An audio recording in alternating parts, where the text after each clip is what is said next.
Good parenting అంటే ఏంటంటే పిల్లల్ని బాగా పెంచడం అంటే అర్థం ఏంటంటే అమ్మ పెంచడమో నాన్న పెంచడమో కాదు, ఇద్దరు కలిసి అవగాహనతో పెంచడమే గుడ్ పేరెంటింగ్. ఇది ఎక్కడైతే ఉంటుందో, ఏ ఇంట్లో అయితే ఉంటుందో ఆ పిల్లలు ఎప్పుడూ అద్భుతమైన స్థాయిలోనే ఉంటారు. అర్థమైందా? సో మీరందరూ గుడ్ పేరెంట్స్ అని నేను అనుకుంటూ ఉన్నా. అలా అయితే కనుక ఈసారి ఎప్పుడైనా మీకు పేరెంట్ మీటింగ్కి పిలిస్తే ఇద్దరూ రావడానికి ప్రయత్నం చేయండి. కొంతమందికి అవకాశం ఉండకపోవచ్చు, జాబ్ రీత్యా. అవకాశం ఉంటే మాత్రం విడిచిపెట్టద్దు, తీసుకురండి. స్కూల్కి వచ్చేటప్పుడు కూడా ఇద్దరు రావడానికి ప్రయత్నం చేయండి. ఎందుకంటే పేరెంటింగ్ లో చివరిలో డైలాగులు కొట్టడం వేస్ట్. ఆ మాత్రం తెలియదా, బుద్ధి లేదా, నా కూతురు ఇలా చేస్తుంటే ఏం చేస్తున్నావు, గాడిదలు కాస్తున్నావా అని డైలాగులు సినిమాల్లో ఉంటాయి. ఇక్కడ పనికిరాదు. అర్థమైంది కదా? ఇలా గాడిదలు కాసే పని మనకొద్దు, మనం పిల్లల్ని కాచుకుందాం చాలు.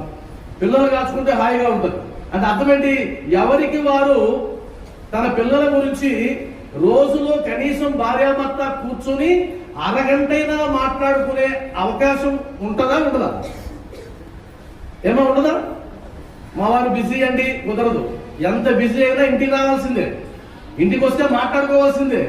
అరగంటైనా మాట్లాడుకునే సందర్భం ఉంటుంది. కాబట్టి ఆ అరగంటైనా ఇద్దరు కూర్చొని ఈ రోజు స్కూల్కి వెళ్ళారా, అక్కడ ఏం చెప్పారు, ఒకవేళ ఆయనకి బిజీ ఉన్నా కూడా హోంవర్క్ రాశారా, నువ్వు రాయించావా, చదివాడా, చదవలేదా, ఎలా ఉంది అని అరగంటైనా మాట్లాడుకునే తల్లిదండ్రులు ఉన్న పిల్లలు జీవితంలో ఊహించినటువంటి స్థాయికి వెళ్తారు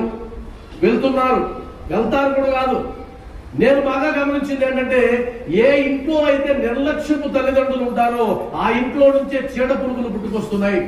ఆ చీడత్వం అన్నది చదువులోనే ఉంటుంది, వాడి బిహేవియర్ లోనే ఉంటుంది. ఆ బిహేవియర్ అలా ఉన్నందువల్ల ఆ కుటుంబం నాశనం కావడమే కాకుండా సమాజం నాశనం అయిపోతుంది.